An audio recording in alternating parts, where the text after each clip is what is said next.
Praise the Lord. Our daily bread. Isaiah chapter 34 verse 16. Search in the book of Lord and read.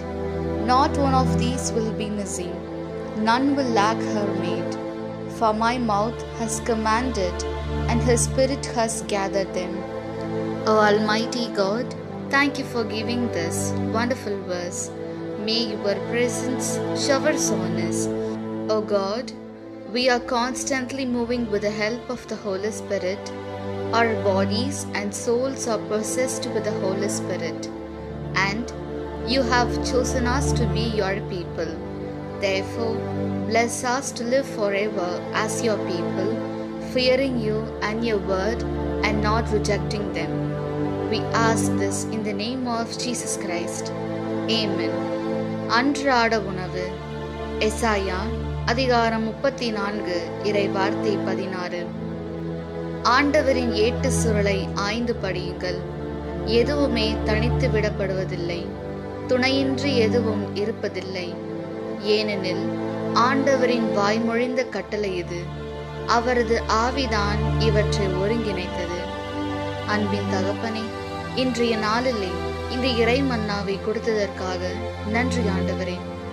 இறைவா, தூய ஆவியின் துணையால் தான் நாங்கள் அனுதினமும் இயங்கிக் கொண்டிருக்கின்றோம்.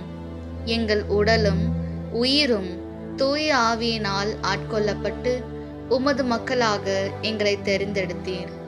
எனவே உம்மீதும் உமது வார்த்தையின் மீதும் அச்சம் கொண்டு அவற்றை உதறி தள்ளாமல் உமக்குரிய மக்களாக என்னாலும் வாழ எங்களை ஆசீர்வதியும். ஆமீன். അന്നുള്ള ഭോജനം. ഏശയ്യ 34 അധ്യായം 16 വാക്യം. കർത്താവിന്റെ കീരന്നത്തിൽ കണ്ടുപിടിച്ച് വായിക്കുക.